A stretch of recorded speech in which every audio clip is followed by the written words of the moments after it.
The grand chamber of the Galactic Council stretched so high that clouds sometimes formed near its ceiling. 12 species had built this place together, each adding their own touch. The result was beautiful and strange, with floating platforms and light that seemed to come from nowhere. Ambassador Hyun sat in the human section, which was tucked away in a corner. He had been sitting in that same spot for 5 years now. The chair was comfortable enough, though it had been designed for the Trillin species and was slightly too large for him. Hyun did not complain. He rarely complained about anything. Today's meeting was about trade routes through the Kessler Nebula. The debate had been going on for 3 hours. The Vryn representative wanted exclusive mining rights. The Felthron delegate argued that the nebula should be shared territory. Voices grew louder. Some species communicated through color changes, others through sound frequencies that made the air vibrate. Hyun took notes on his datapad. He had learned long ago that humans were expected to listen more than speak in these meetings. When humanity had joined the Council 200 years ago, there had been speeches about unity and cooperation. Those speeches felt like ancient history now. Council President Velthar raised his 6 arms for silence. He was a Krinth, a species known for their strict sense of order. His crystalline body caught the light and scattered it across the chamber. "We will vote on the Kessor matter next session," Velthar announced. His voice came through translation devices that everyone wore. "Are there other concerns?"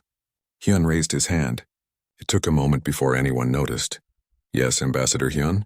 Velthar's tone suggested mild surprise that the human had anything to say.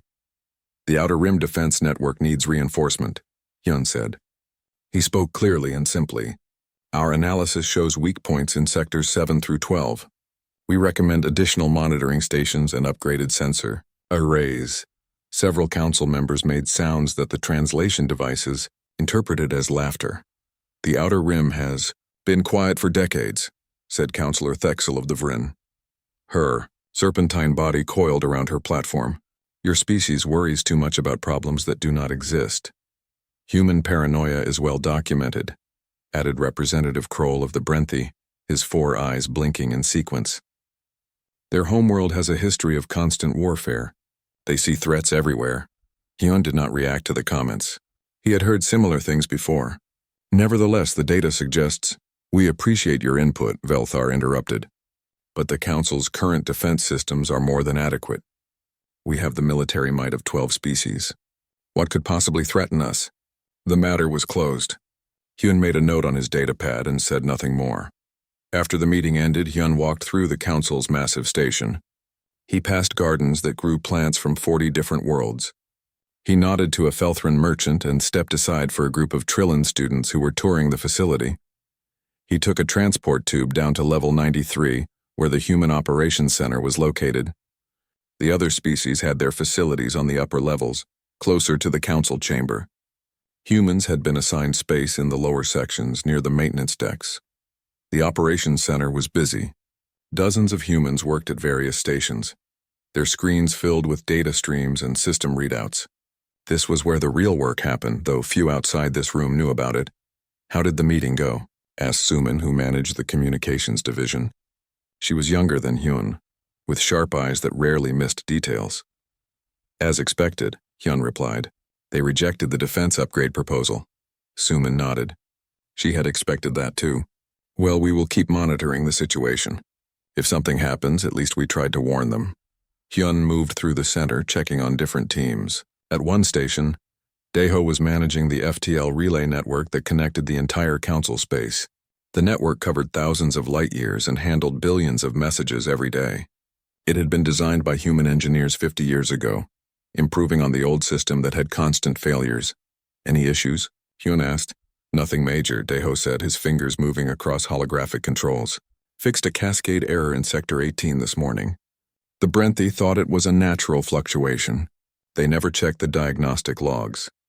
At another station, Yunji coordinated food shipments to 73 different worlds. She had algorithms that predicted crop yields, calculated optimal transport routes, and adjusted for seasonal variations across multiple climate types. 3 colonies in the Theta system had nearly starved 5 years ago, before her program had been implemented. "The Felthron homeworld is having harvest issues," Yunji reported. "I have rerouted grain shipments from 4 other sources to compensate." They should not notice any shortage. Good work, Hyun said. This was how it always went. Problems appeared, humans fixed them, and no one else noticed because the problems never became disasters. The council members saw only a smooth-running civilization. They assumed it ran smoothly because their systems were superior. Hyun returned to his own office, a small room with a window that looked out at the stars. He sat down and began writing his daily report to Earth. He documented the council meeting, the rejected proposal, and the general state of affairs. There was a knock on his door. Minji entered carrying a stack of data chips. She was the deputy ambassador, though her real job was coordinating the 3,000 human personnel scattered across council space. The monthly reports, she said, placing the chips on his desk. Everything is running on schedule. The Trillin station repair is complete. The Vrin trade dispute on Keltor Prime has been mediated, and the new water purification systems on the border colonies are operational.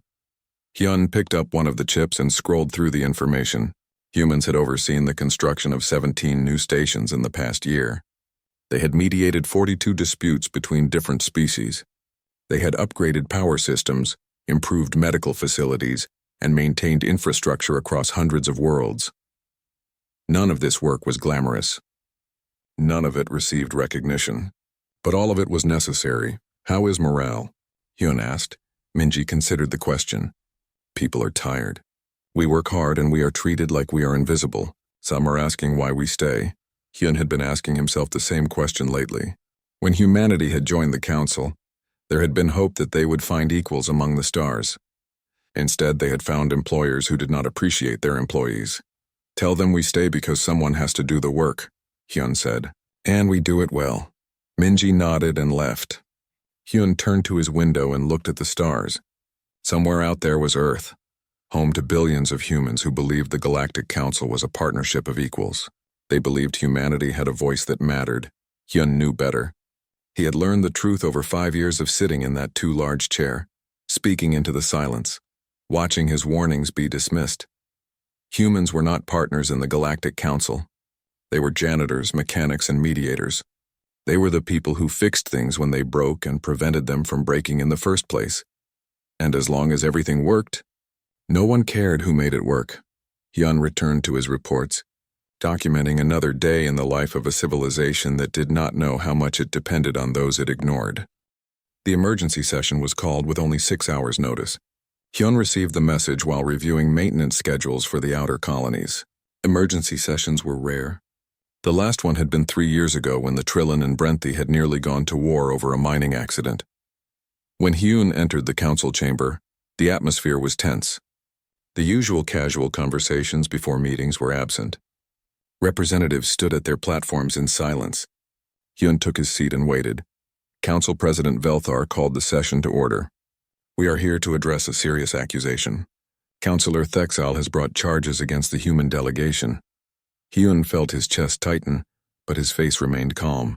He had trained himself never to show emotion in this chamber. Thexal slithered forward on her platform. Her scales reflected the light and patterns that indicated aggression among her species. 3 weeks ago, human scientists published research on quantum field manipulation. This research contains data and techniques that belong to the Vrin Dominion. We have been working on this technology for 50 years. The humans have stolen our work? Murmurs spread through the chamber. Several representatives looked at Hyun with expressions that ranged from curiosity to suspicion. These are serious accusations, Velthar said. Ambassador Hyun, how do you respond? Hyun stood. He held his datapad, which contained everything he needed. May I present evidence? Speak, Velthar said. The research published by our scientists was conducted independently over a period of 8 years, Hyun began. He activated his datapad, and holographic displays appeared above the chamber floor.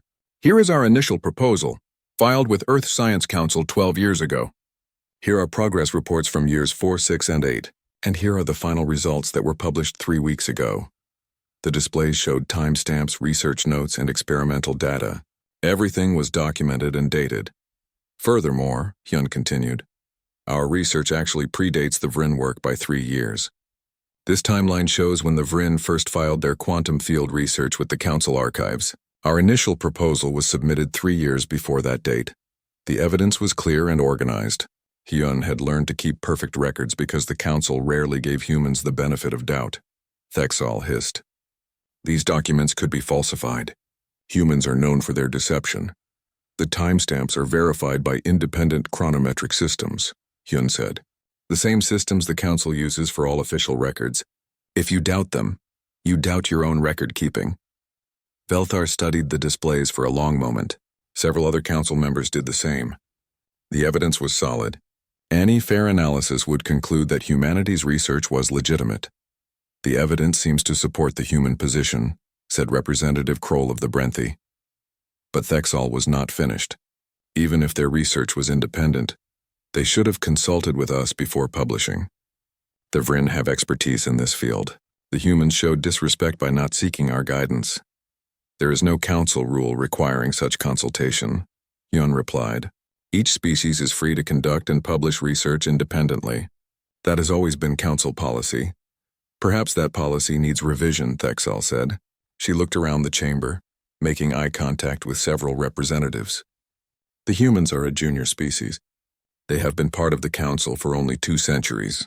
They should show more deference to species with thousands of years of experience. Hyun felt something shift in the chamber. This was no longer about research or evidence. This was about status and hierarchy. I propose a vote, Thexal continued. All advanced research conducted by human scientists should be submitted to the council for review before publication. This ensures quality and prevents conflicts like this one. That would only apply to humans, Hyun asked carefully. For now, Thexal said. Until your species proves it can be trusted with such matters. The debate that followed lasted 2 hours. Hyun presented argument after argument. He pointed out that the proposed rule would violate the council's own principles of equality among member species. He noted that human research had contributed significantly to council advancement in multiple fields. But one by one, representatives voiced their support for Thexal's proposal. Some genuinely believed it was necessary. Others saw an opportunity to put humans in their place. A few simply did not care enough to oppose it. When the vote came, the result was 9 in favor, 2 abstaining and only 1 against. The Felthran representative Ji-won had voted against the measure. She gave Hyun a sympathetic look, but sympathy did not change votes. The measure passes, Velthar announced. Effective immediately, all human research must be submitted to council review before public release. Additionally, all current human research data will be transferred to the council archives for evaluation. Hyun stood very still. Around him, representatives were already moving on to the next agenda item, as if they had not just stripped humanity of its intellectual freedom. Ambassador Hyun, Velthar said, do you accept these terms? Hyun could say no.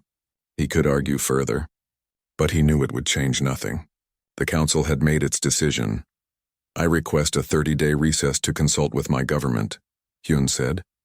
Velthar waved one of his crystalline hands dismissively. Granted, we expect humanity's full cooperation when you return. The session ended. Hyun gathered his things and left the chamber. He did not look at any of the other representatives. He did not trust himself to keep his expression neutral if he did. Back in the Human Operations Center, word had already spread. The staff knew what had happened. They looked at Hyun with questions in their eyes. Everyone to the conference room, Hyun said quietly. Now. 63 humans gathered in the largest conference room the Operations Center had. They were engineers, diplomats, technicians, doctors, and coordinators. They were the people who made the council function, though the council did not know it. Hyun stood at the front of the room. For the first time in 5 years, he let his professional mask slip. His exhaustion and frustration showed on his face. Today, the council voted to place humanity under special restrictions, he said. They have demanded access to all our research. They have made it clear that we are not equals but subordinates. Silence filled the room. Some people looked angry. Others looked defeated. A few looked like they had been expecting this for a long time. I am going to recommend to Earth that we withdraw from the Galactic Council, Hyun continued. Completely and permanently, the silence broke. People began talking all at once. Sumin raised her hand for quiet. What about our work here? She asked. The systems we maintain? The problems we solve? We will leave it all, Hyun said. We will provide no transition, no training, no documentation beyond what already exists. We gave them 200 years of service. We tried to be good partners. They have shown us we are not wanted as partners, so we will leave. Daeho stood up. The FTL network will fail within weeks without maintenance. I know, Hyun said. The food distribution systems will collapse, Yoonji added. Colonies will starve. I know, Hyun repeated. People will die, someone said from the back of the room. Hyun nodded slowly. Yes, some will. And that is a terrible thing, but we cannot sacrifice our dignity forever to save people who treat us with contempt. We warned them. We gave them evidence. They ignored us. At some point, they need to face the consequences of their choices. He looked around the room, meeting as many eyes as he could. I am not ordering anyone to support this. When I send my recommendation to Earth, I will include a proposal that any human who wishes to stay in Council space may do so. But I believe we should leave. All of us together. When would this happen? Minji asked. If Earth approves my recommendation, we begin the recall immediately, Hyun said. We give them no warning. We simply leave. Silently. Over the next 3 days, Hyun sent long encrypted messages to Earth. He reported everything that had happened. He included his recommendation for withdrawal. He explained his reasoning and his plan. The response came on the 4th day.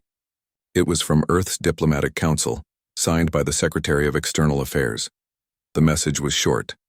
Recommendation approved. Begin recall procedures. Bring everyone home. Hyun sat in his office and read the message 3 times. Then he began making calls.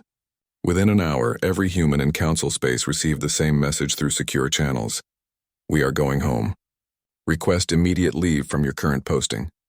Reason, family emergency. Departure date as soon as possible. The exodus began so quietly that no one noticed at first. Humans simply started leaving. The 30 days passed quickly. During that time, human workers across the Council space submitted their leave requests. They cited family emergencies, health issues, personal matters. The requests were approved without much thought. After all, humans came and went. No one paid close attention. On Station Keltor 9, Engineer Junho finished his shift maintaining the power distribution grid. He trained his replacement, a Trillin technician named Voss, for 3 days. Voss seemed competent enough, though he asked few questions and took minimal notes. On the 4th day, Junho packed his belongings and left on a transport heading toward Earth space. On the agricultural world of Praxis 7, Sora completed her final adjustments to the irrigation algorithm that fed 2 billion people. She left detailed instructions in the system's database. Whether anyone would read those instructions was not her concern anymore. She boarded a ship heading home. In the medical center on Brenthi Prime, Dr. Taeyong transferred his patient files to the local staff. He had spent 6 years building a cross-species disease database that helped doctors treat patients from different worlds. The database required constant updates and maintenance. He left it running but took the maintenance protocols with him when he departed. Across hundreds of stations, colonies, and worlds, the pattern repeated. Humans quietly finished their work and left. Some felt guilty. Others felt relieved. Most felt a mixture of both. When the 30-day recess ended, the Galactic Council reconvened. The Grand Chamber filled with representatives from 12 species. They discussed trade agreements, mining rights, and territorial disputes. Everything seemed normal, except that Ambassador Hyun's seat was empty. Velthar noticed the absence immediately. Where is the human representative? His aide checked the schedule. Ambassador Hyun requested this session be recorded. He submitted a message to be played in his absence. Very well, Velthar said, annoyed. Play the message. A holographic projection appeared where Hyun usually sat. It was a recording, clearly made in advance. Hyun looked calm and professional as always. Council President Velthar, esteemed representatives, the recording began. I am addressing you this way because I am no longer in council space. None of us are. After careful consideration and consultation with our government, humanity has decided to withdraw from the Galactic Council, effective immediately. The chamber erupted. Representatives spoke over each other. Some demanded explanations. Others expressed outrage. Velthar raised his arms for silence, but the noise continued. The recording played on. We thank you for the opportunity to participate in galactic affairs these past 2 centuries. However, recent events have made it clear that humanity is not valued as an equal partner. Therefore, we are exercising our right to withdraw. All human personnel have been recalled to Earth and our colonies. We wish you success in your future endeavors. The holographic image of Hyun bowed slightly, a formal gesture of goodbye. Then the recording ended. Silence fell over the chamber. Every representative stared at the empty space where Hyun's image had been. Councillor Thexel was the first to speak. Good riddance. They were never truly committed to the council. Their departure proves they were not worthy of membership. A few representatives murmured agreement. Velthar, however, looked troubled. Did they leave anyone behind? Any human personnel at all? His aide checked the databases. No, Council President. According to our records, all registered human personnel have departed council space. The last transport left yesterday. What about their projects? Asked Representative Kroll.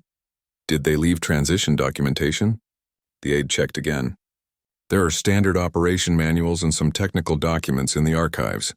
But many systems show that recent maintenance logs were filed by human personnel who are no longer present. Velthar considered this. We will need to assign new personnel to handle whatever tasks the humans were performing. Form a committee to assess the situation and provide recommendations. The matter was considered closed. The council moved on to other business. After all, how much could humans really have been doing? They were a junior species. Their work was surely simple enough that others could take over. That assumption lasted 3 days. On the 4th day after Hyun's message, the FTL communication relay in Sector 18 failed. This was the same relay that Daeho had repaired dozens of times. The Brenthy technicians tried to fix it using the standard procedures. The procedures did not work. They tried variations. Nothing worked. The relay remained offline. Communication between Sectors 18 and 19 was cut off. This affected 47 star systems. It is a minor issue, the Brenthy chief engineer reported. We will resolve it shortly, but they did not resolve it. On day 6, another relay failed in Sector 30, then another in Sector 42. The failures spread like a disease through the network. The engineers called in experts from multiple species. Everyone had theories. No one could fix the relays. The humans designed this network, one engineer finally said. The documentation they left is incomplete. We need them to explain how it really works. Attempts to contact Earth went unanswered. The humans had closed their borders. Their space was marked with automated beacons that repeated a simple message. Human territory. No unauthorized entry. All diplomatic channels are closed. By day 10, half the FTL network was offline. The Council could no longer communicate effectively across its own territory. Trade ships could not coordinate routes. Military fleets could not receive orders. But the communication problems were just the beginning. On Praxis 7, the automated irrigation system began malfunctioning. Crops in the northern continent received too much water. Crops in the south received too little. The local technicians tried to adjust the algorithm Sora had left behind. They made it worse. Within 2 weeks, crop yields dropped by 40%. The world that fed 2 billion people suddenly could not feed itself. Emergency food shipments were organized, but the coordination was difficult without Yunji's distribution network. Ships arrived late or went to the wrong destinations. Some colonies received 3 times the food they needed, while others received nothing. On Station Keltor 9, the power grid became unstable. Junio had been compensating for a flaw in the original design for years. He had mentioned this flaw in his reports, but no one had read them. The Trillin technician who replaced him did not know about the compensation protocols. The station experienced its first power outage in 20 years. Backup systems engaged, but they were only designed for short-term use. When the main grid came back online, it was operating at 70% capacity. No one could figure out why. The medical database on Brenthy Prime stopped updating. Dr. Taeyong had been running manual integrations every week to add new treatment data. Without those updates, doctors began seeing patients with symptoms they could not match to any disease in the database. Feltrin patient died from a treatable infection because the doctor did not know which medication would work for that species. It was in the database but buried in outdated files that were no longer being cross-referenced. Within 3 weeks of humanity's departure, the Council was facing cascading failures across every major system. Food distribution, power management, medical care, communications, defense networks, and transportation were all experiencing problems. Council President Velthar called an emergency meeting. We need to understand what is happening. These systems were all functioning perfectly before the humans left. Why are they all failing now? No one had a good answer. The truth was too uncomfortable to say out loud. The systems had been functioning perfectly because humans had been maintaining them. Now the humans were gone and no one else knew how to do their jobs. Contact the humans, Velthar ordered. Offer them whatever they want to come back. Attempts to contact Earth continued to fail.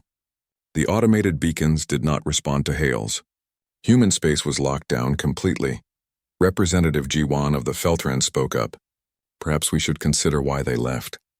We treated them poorly. We dismissed their contributions. We placed restrictions on them that applied to no other species. Why would they want to return? Thexal hissed angrily. They left because they were weak and easily offended. This chaos is their fault. They sabotaged our systems before departing. The humans sabotaged nothing, G1 said firmly. They simply stopped fixing our problems. We assumed the systems ran themselves. We were wrong. The debate continued for hours, but it changed nothing. The systems kept failing. The council kept fragmenting. And the humans remained silent, hidden behind their closed borders, watching from far away as the consequences of 200 years of dismissal finally came due. In the Human Operations Center on Earth, Hyun watched reports coming in from Council space. He read about the failures, the growing chaos, the desperate attempts to contact humanity. Minji entered his office. They are asking us to return. I know, Hyun said. People are suffering. I know that too. Should we help them? Hyun was quiet for a long moment. We tried to help them for 200 years. They did not want our help. They wanted our service. There is a difference. He turned away from the reports and looked out his window at Earth. They need to learn that lesson. When they truly understand it, then we can talk about helping, but not before. 3 months after humanity's departure, the Galactic Council was unrecognizable. The Grand Chamber still stood, but the meetings held there were tense and desperate. Representatives no longer debated philosophy or long-term strategy. They discussed survival. The FTL communication network continued to decay. Engineers from 6 different species had tried to repair it. They had made some progress in isolated sectors, but every fix seemed to cause 2 new problems. The network was like a living organism, and they did not understand its biology. Without reliable communication, trade became chaotic. Ships traveled on old routes, hoping their destination still needed what they carried. Sometimes they guessed right. Often they did not. Economic activity declined by 60% across Council space. The Vryn Dominion was hit particularly hard. Their economy depended on selling rare minerals mined from unstable asteroids. The mining operations required constant communication with orbital control stations. Without the FTL network, several mining ships had been lost. Councillor Thexal reported the losses to the Council with barely contained fury. We have lost 6 mining vessels and their crews. The humans knew this would happen. They designed these systems to fail without them. This is sabotage. The humans designed these systems to work, Representative Jiwan countered. They maintained them for 2 centuries. We simply never bothered to learn how. The argument had been repeated in various forms for weeks. It never led anywhere productive. Velthar moved to the next crisis. What is the status of food distribution? The report was grim. Praxis 7 was still producing only 60% of normal crop yields. Other agricultural worlds had similar problems. The food distribution network that Yunji had managed was being operated by a committee of 12 species, each with different priorities and methods. The result was chaos. Some worlds received multiple shipments while others received none. Riots had broken out on 3 colonies due to food shortages. 2 governments had fallen. We are implementing a new distribution protocol, announced the Trillin food coordinator, a bureaucrat named Kess. It should improve efficiency by 15%. Should? Velthar asked. Theoretical models suggest 15% improvement, Kess clarified. Actual results may vary. The protocol was implemented the following week. Efficiency dropped by 20%. More colonies experienced shortages, but the worst news came from the Outer Rim, the region that Hyun had warned about 5 months earlier. Pirates had always existed in the border regions, but Council defense networks had kept them manageable. Those networks were now failing. Defense platforms went offline randomly. When they came back online, they sometimes targeted friendly ships instead of threats. Patrol routes that had been optimized for maximum coverage were now operating on basic patterns that left huge gaps. The pirates noticed. Raids increased dramatically. A Brenthy merchant fleet was attacked near the Kessor Nebula. 4 ships were lost and their crews were taken hostage. The pirates demanded ransom.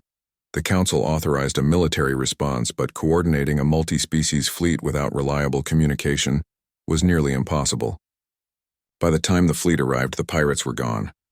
"We need to rebuild our defense networks," Velthar declared. "This is now the highest priority." Teams were assigned. Resources were allocated. Experts were consulted. But the defense networks were among the most complex systems humans had maintained. They integrated technologies from 12 different species, each with incompatible protocols. Humans had spent decades writing code that translated between these systems, allowing them to work together seamlessly. Without that translation layer, the networks fought each other. A weapons platform meant to defend Brenthy Prime locked onto a Felthron diplomatic ship and nearly fired before being shut down manually. The investigation revealed that the platform's targeting system could not properly identify Felthron ship signatures. The humans maintained a database of all ship signatures, the investigating officer reported. That database has not been updated in 3 months. New ships are not being recognized. Old signatures are becoming corrupted. Then update the database, Velthar ordered. We do not know how. The update protocols are documented, but they reference other systems that we do not fully understand. Every time we try to update one component, it breaks connections to others.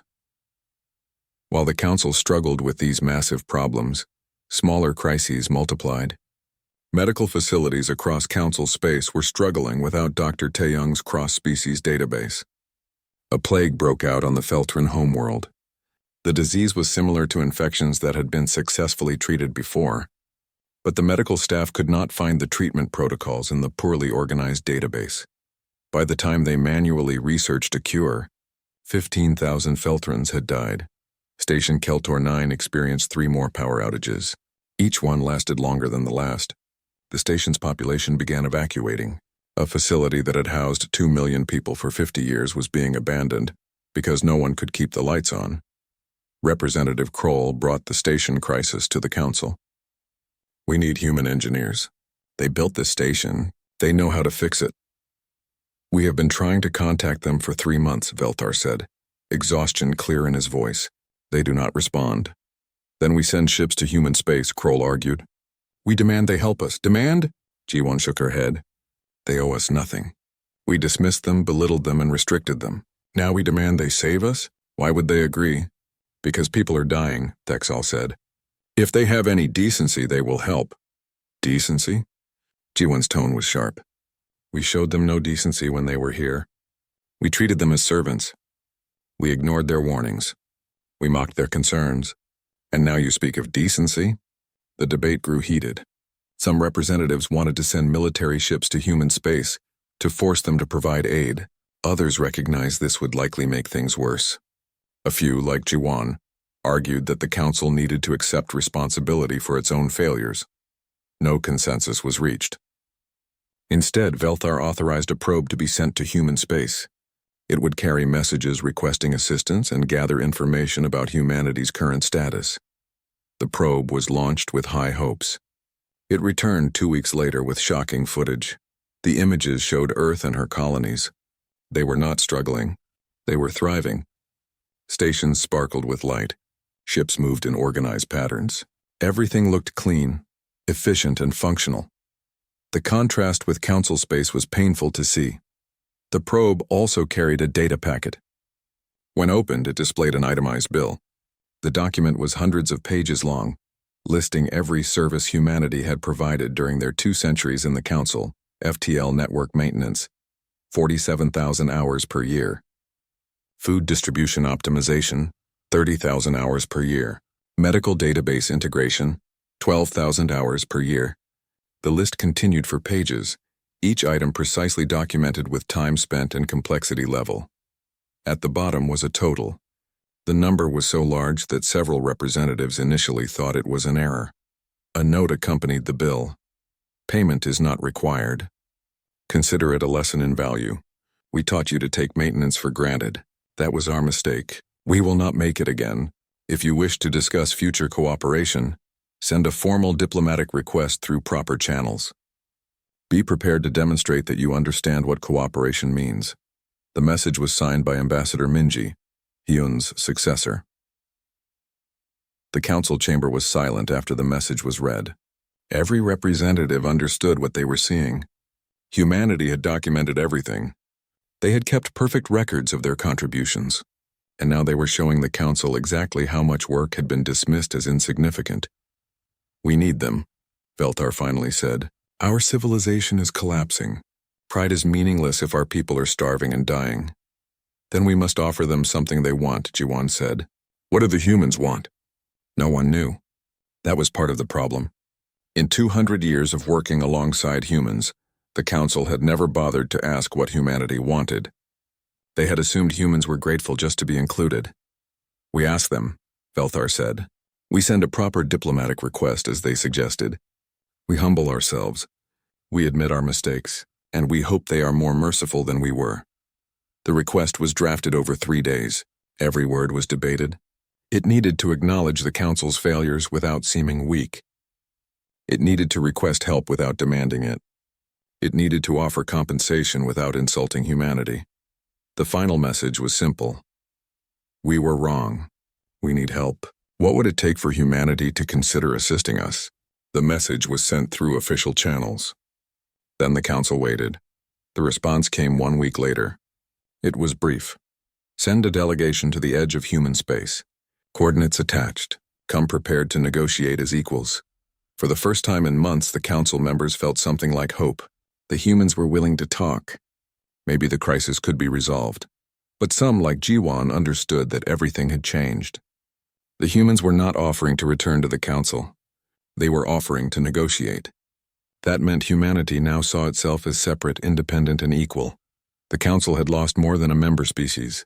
They had lost their unpaid workforce, their invisible support system, their unappreciated foundation. 5 years had passed since humanity's departure. The Galactic Council still existed, but it was a shadow of its former glory.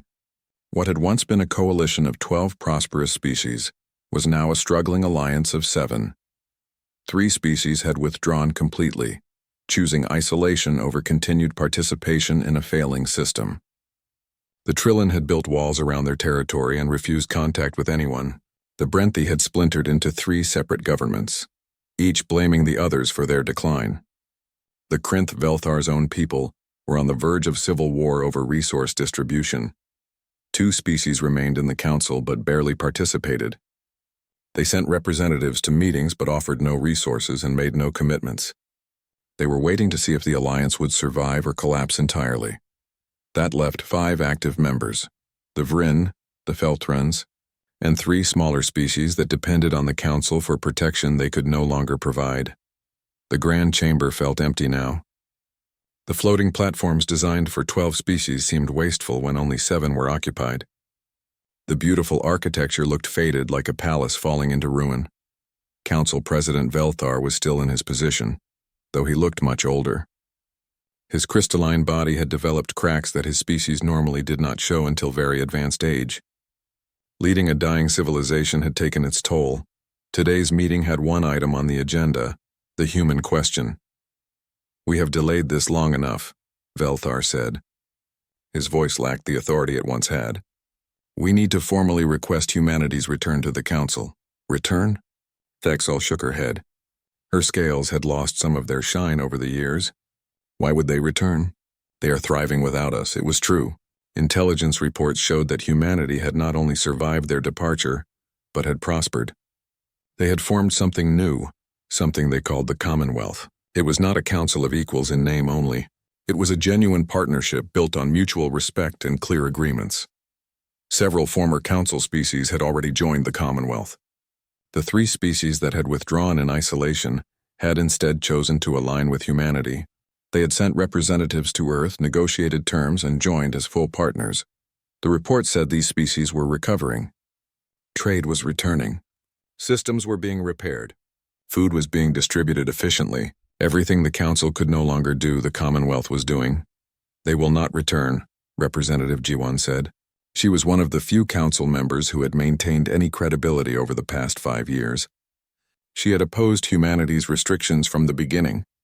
She had warned about the consequences of their departure. No one had listened to her then, but they listened now. But they might be willing to help us. For a price? What price could we possibly pay? Asked Representative Nira of the Kelthans, one of the smaller species. We have nothing they need. We have humility, Jiwon said. We have the ability to admit we were wrong. That is what they want. Not payment in resources or technology. They want acknowledgement. Velthar considered this. Then we send a delegation. We offer a formal apology. We ask for their assistance in restoring our systems. And if they refuse? Thexal asked. Then we face the future we created, Jiwon said quietly. A future without the people who held our civilization together. The vote was unanimous. A delegation would be sent to human space to negotiate. Velthar would lead it personally. Jiwon would accompany him, as would representatives from 3 other species. Thexal refused to join, saying she would not humble herself before humans. 2 weeks later, the delegation's ship arrived at the coordinates humanity had provided. They were at the edge of human territory, near a border station that had not existed 5 years ago. The station was impressive. It was larger than most council facilities, with clean lines and efficient design. Ships moved in and out with precise coordination. Everything looked purposeful and well-maintained. A transport brought the delegation to the station. They were greeted by Ambassador Minji, who had replaced Hyun as humanity's chief diplomat. She looked younger than most ambassadors, but her eyes held the same quiet competence that Hyun had shown. Welcome, Minji said. Her tone was professional but not warm. Please follow me. She led them through the station. Velthar noticed everything. The corridors were clean. The systems hummed smoothly. Workers from multiple species moved with purpose and efficiency. He recognized some of them as members of species that had left the council. They seemed happier, more confident, like they were part of something that valued them.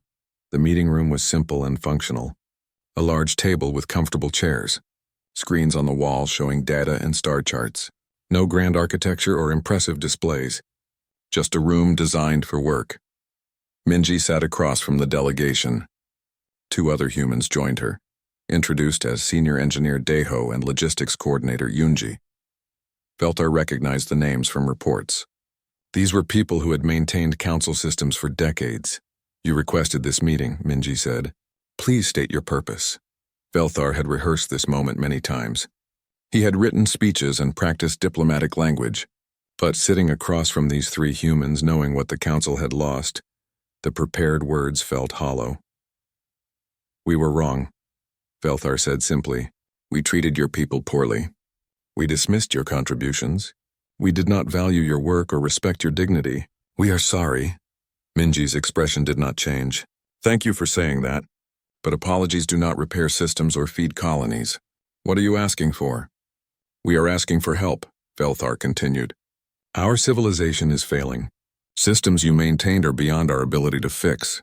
People are suffering. We need your expertise. You need our labor, Daeho said. His tone was not accusatory, just factual. You need us to fix what we built, maintain what we maintained, and solve the problems you cannot solve. Yes, Velthar admitted. Why should we? Yoonji asked. You had our labor for 200 years. You did not appreciate it. What has changed? Jiwon spoke up. We understand now. We see what you did. We see what we lost. We are asking not for your return to the council, but for a new relationship, one built on respect and fair compensation. Minji studied Jiwon for a long moment. You voted against the restrictions on humanity. You argued for our value. I remember reading about that. It was the right thing to do, Jiwon said. Yes, Minji agreed. It was. Unfortunately, you were one voice among many. And the many chose to see us as servants rather than partners. She stood and walked to one of the screens. It displayed a star chart showing both Council space and Commonwealth territory. This is what we have built, Minji said. 23 species working together. Everyone contributes according to their abilities. Everyone benefits according to their needs. Every voice matters. Every contribution is recognized. We want that, Velthar said. We want to join. Minji shook her head. The Commonwealth is not accepting new members currently. We are focused on stabilizing our current partners, but we are willing to offer assistance to the Council. Under specific terms. What terms? Velthar asked.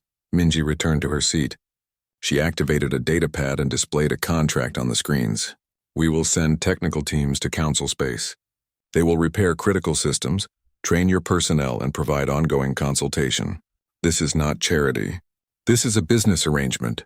The contract detailed costs, timelines, and responsibilities. The prices were fair but not cheap. The Council would need to divert significant resources to pay for human assistance. Additionally, Minji continued, we require that our teams be treated with respect.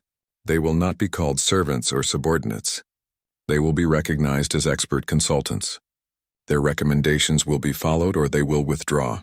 Clear? Clear, Velthar said. Finally, Minji said, this contract is for 5 years. At the end of that period, we will evaluate whether to continue. If your council has not learned to value expertise and maintain your own systems, we will not renew. We will not be your permanent solution. Velthar read through the contract carefully. It was fair. It was clear. It gave humanity control over their own people while helping the council recover. But it also made something obvious. Humanity was no longer willing to be taken for granted. I have one question, Velthar said. Why help us at all? We treated you poorly. You owe us nothing. You could let us fail. Minji was quiet for a moment. Because letting people suffer to prove a point is not who we are. We are angry, yes. We feel betrayed. But we are also practical. A collapsed council creates instability.